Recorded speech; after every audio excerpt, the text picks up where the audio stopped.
નમસ્કાર વિદ્યાર્થી મિત્રો, ઘરશાળા સેલ્ફ ફાઇનાન્સ સ્કૂલમાં તમારા બધાનું સ્વાગત છે.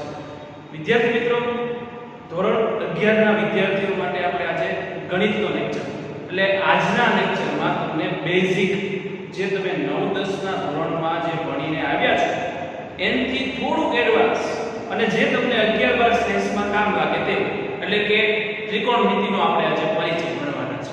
જે તમે બધા જ વિદ્યાર્થીઓ 10મા ધોરણમાં ભણી ચૂક્યા છો અને આજે આપણે એનું થોડુંક આપણે સૂત્રોની ઉપયોગિતા લેવી છે અને એના મદદથી આપણે જે બધા સૂત્રો છે, જેના નિત્યસમો છે, એની માહિતી આજે આપણે મેળવીશું, જે તમને લોકોને ફિઝિક્સમાં એટલે કે ભૌતિક વિજ્ઞાનના સબ્જેક્ટમાં ખૂબ જ જરૂરી છે એવી માહિતી આજે આપણે જોવાના છીએ. તો અહીંયા ધ્યાન આપજો વિદ્યાર્થી મિત્રો કે આજે આપણે ત્રિકોણમિતિનો પરિચય જોવાના છીએ બેઝિક રીતે. તો અહીંયા લખું છું કે ત્રિકોણમિતિનો પરિચય. તેમાં સૌથી પહેલા હું એક કાટકોણ ત્રિકોણ લખું છું કે આ કાટકોણ ત્રિકોણ છે, બરોબર છે.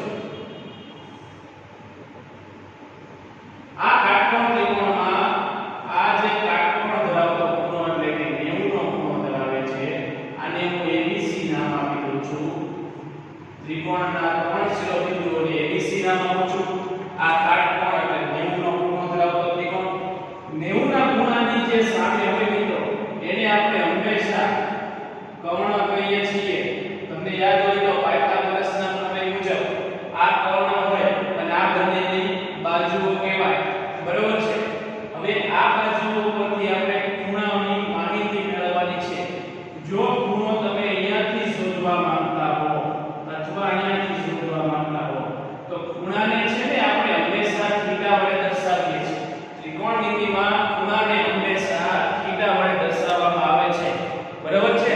તો જો અહીંયા ધ્યાન આપજો કે આ જે ખૂણો છે, બરાબર છે, એની તમારે નજીકની જો કોઈ બાજુ હોય, નજીકની બાજુ આ કે આને કહેવાય છે પાસેની બાજુ, અને જો થીટાની જો કોઈ દૂરની બાજુ હોય તો એને કહેવાય છે સામેની બાજુ.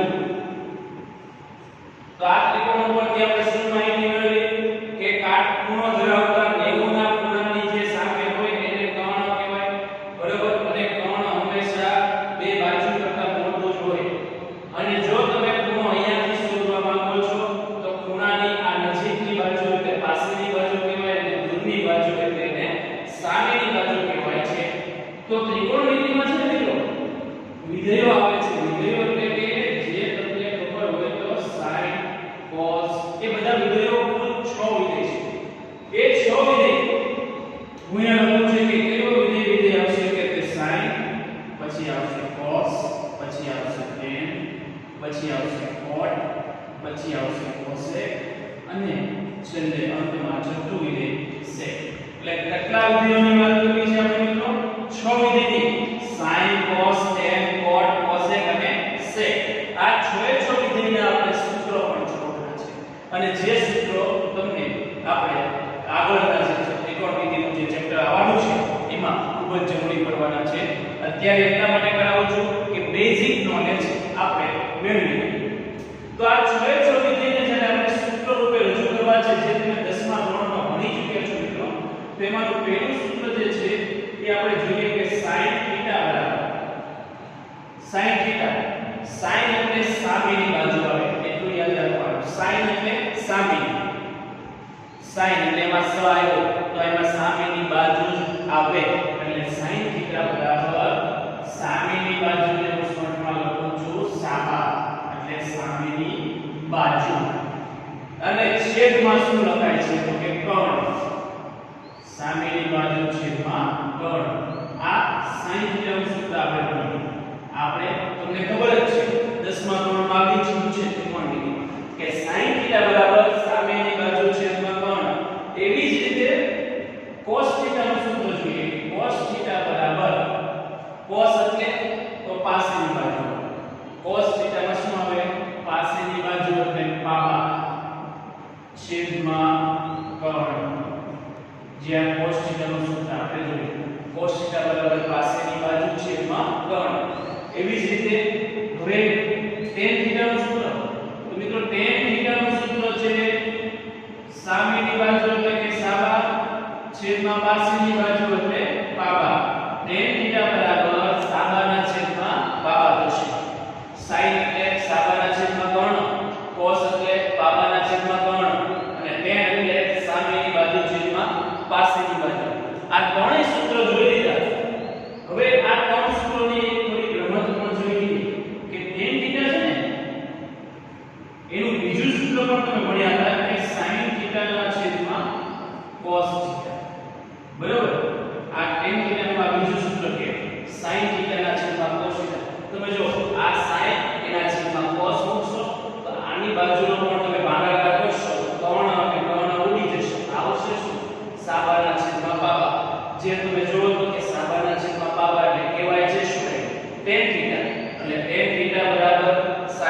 cos theta. એવી જ રીતે cot થીટા નું પણ સૂત્ર છે કે cot થીટા બરાબર cos થીટા ના છેદમાં sin થીટા. cos થીટા ના છેદમાં sin થીટા. અને cot થીટા નું બીજું એક સૂત્ર છે કે એને tan થીટા નું વ્યસ્ત પણ કહેવાય છે. આને વ્યસ્ત વિધેય પણ કહેવાય. cot cosec અને sec છે એ વ્યસ્ત વિધેયો છે.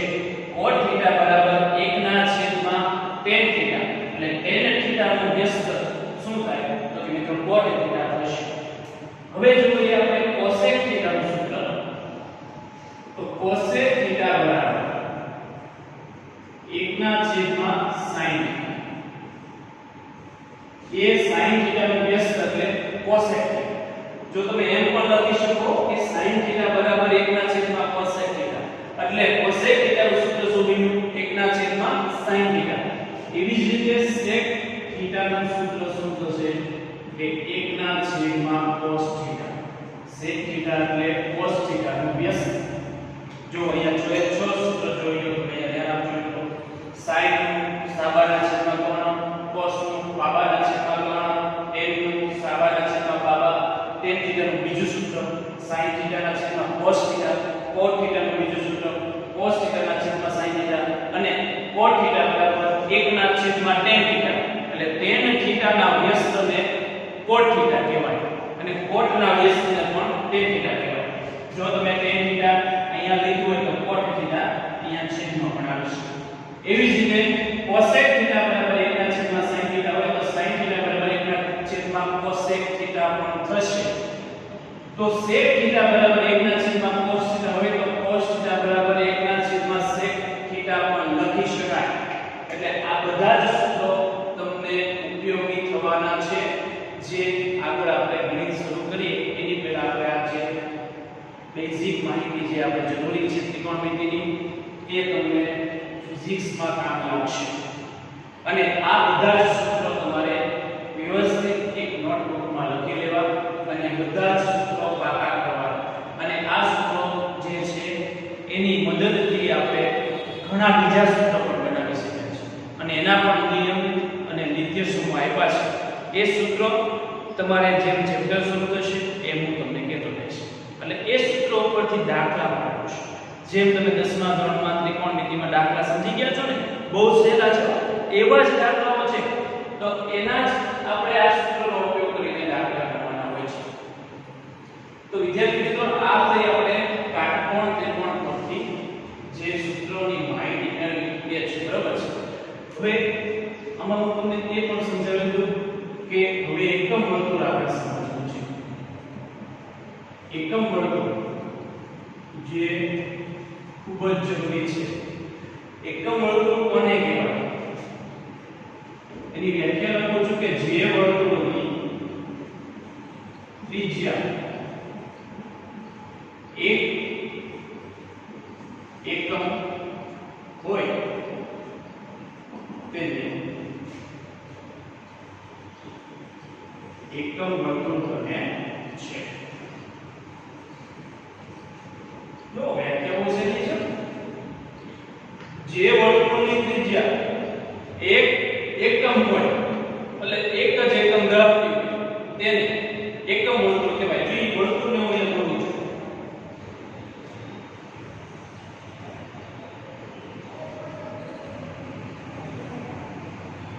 તમને ખબર છે કે વર્તુળના કેન્દ્રથી વર્તુળના બિંદુ સુધી સપાટી સુધીના બિંદુ સુધીનું માપ એની ત્રિજ્યા કહેવાય.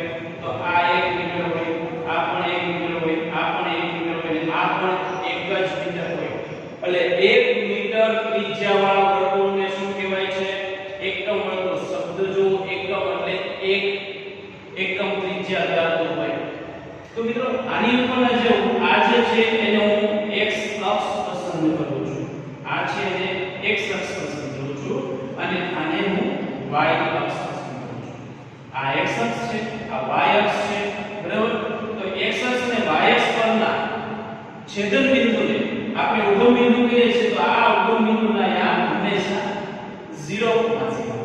એટલે ઉગમ બિંદુના યામ હંમેશા 0 0. આ બિંદુને હું નામ આપું છું a બિંદુ. તો આ બિંદુને અહીંયા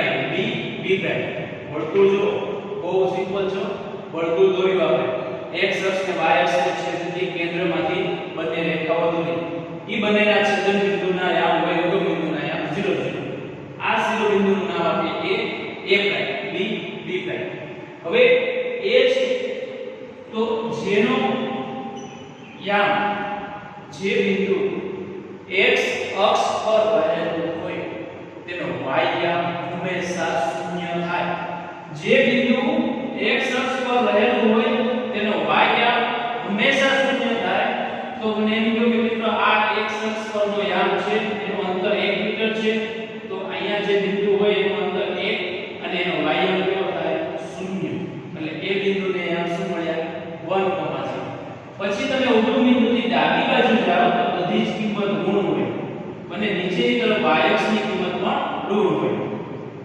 તો આ a પ્રાઇમના યામ થશે -1,0 આના યામ શું થયા 10 આના યામ થશે -10 બરાબર એવી જ રીતે b ના યામ તમે જોશો તો એ આ b બિંદુ શિરોબિંદુ જે છે એ y અક્ષ પરનું છે જો y અક્ષ પર b બિંદુ રહેલું હોય તો તેનો x યામ હંમેશા શૂન્ય થાય કેમ કે તેમાં x યામ હાજર જ નથી તો એનો x યામ શૂન્ય થાય તો આને આમ લખાય છે 0 અલ્પવિરામ 1 0 અને 1 એટલે એનો x યામ 0 થશે અને y યામની કિંમત કેટલી છે અંતર 1 એવી જ રીતે b પ્રાઇમ ના યામ શું થાય કે 0, -1 આ અંતર કેટલું છે એની માટે -1 એટલે શું થશે 0, -1 ઉપરના યામ 0 1 નીચેના યામ એનાથી ઉલટા 0 1 ફરી એકવાર a 0 બિંદુ છે 1 0 a પ્રાઇમ -1 0 b 0 1 તો b પ્રાઇમ 0 1 એટલે આ ચારે શિરોબિંદુ જો તમને મોઢે થઈ જાય તો આના પરથી તમે ઘણી જ બધી કિંમતો આપે વર્તુળ પરથી તમે લાવી શકો છો એ હું તમને શોર્ટકટ શીખવાડીશ પણ એની માટે તમારે પહેલા વર્તુળ કાપવું પડશે વર્તુળ કરવાની તો જો તમને સિમ્પલ છે કે વર્તુળ દોર્યું બરાબર આ x અક્ષ પસાર કરીને આ y અક્ષ x અક્ષ અને y અક્ષના છેદન બિંદુને આપણે ઉગમ બિંદુના યામ કહીએ 0 છે આ એ બિંદુના યામ આપણને ખબર પડી કે x અક્ષ ઉપરનું છે એટલે y યામ 0 થાય છે એટલે 1,0 એવી રીતે આ બાજુનું ઉલટું a પ્રાઇમ ડાબી બાજુનું -1,0 ઉપરનું તો b 0,1 નીચેનું b પ્રાઇમ 0,1 પછી તમને ખ્યાલ હોય તો કે આખું વર્તુળ છે એ કેટલા અંશનું હોય તો કે 360 અંશનું 0 થી શરૂ કરીને 360 અંશ સુધીનું આખું વર્તુળ પૂર્ણ થાય એ તમને બધાને ખબર જ છે તો એમાં આપણે જો 0 થી શરૂઆત કરીએ કે આ 0 પછી આ જે યામ હોય તો આટલું જે પૂર્ણ બને એ 90 નો હોય તો આ જે તમને ખબર હોય તો આ ડિગ્રીમાં એના માપ થશે 90 પછી અહીંયા જો જોઈએ તો 180 અહીંયા થશે 270 270 માં પાછા 90 ઉમેરો એટલે ત્યાં આવી જશે પાછા 0 પાસે એટલે 360 એટલે આખું વર્તુળ 0 થી શરૂ કરીને પૂર્ણ થાય ક્યાં કે 360 હશે 0 એમાં 90 ઉમેરો એટલે 90 પ્લસ 90 માં 90 ઉમેરો એટલે 180 માં 90 ઉમેરશો એટલે 270 270 માં પાછા 90 ઉમેરશો એટલે 360 એટલે આ તમને ખબર પડી કે આ બિંદુને ખૂણો ત્યાં કેટલો છે 0 અહીંયા ખૂણો 90 અહીંયા ખૂણો 180 અહીંયા 270 અને અહીંયા 360 એટલે આખું વર્તુળ 360 અંશે પૂર્ણ થતું હોય છે અને આ જે બધા માપ છે મિત્રો એ ડિગ્રીમાં છે એને રેડિયનમાં ફેરવવાના હોય છે અને જો તમે રેડિયનમાં ફેરવો ને તમે ખ્યાલ હોય તો જ્યારે આપણે 10મા ધોરણમાં ત્રિકોણમિતિનું ટેબલ બનાવ્યું 0 30 60 45 90 એને તમે પાછા રેડિયનમાં લખ્યા 0 π/3 π/4 π/6 અને π/2 એ જે પાઈ ની કિંમત આવે છે ને એ જ રેડિયન છે તો તમે જ્યારે 0 થી શરૂઆત કરતા હો ને તો 0 છે એ 0 અંશમાં જ રહે પછી રેડિયનમાં જો 90 ને ફેરવવું હોય તો એની માટે એક વાક્ય યાદ રાખવાનું કે જ્યારે ડિગ્રીમાં રેડિયનમાં રૂપાંતર કરવું હોય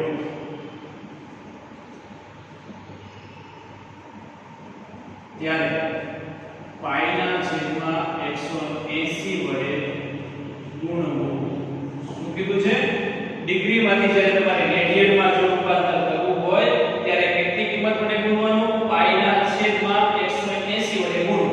એટલે 90 છે એ જો અંશ અને ડિગ્રી માપમાં હોય તો તમારે એને રેડિયન માં ફેરવવું હોય તો પાઈ ના છેદમાં 180 વડે જો ગુણો તો 0 કટ થશે.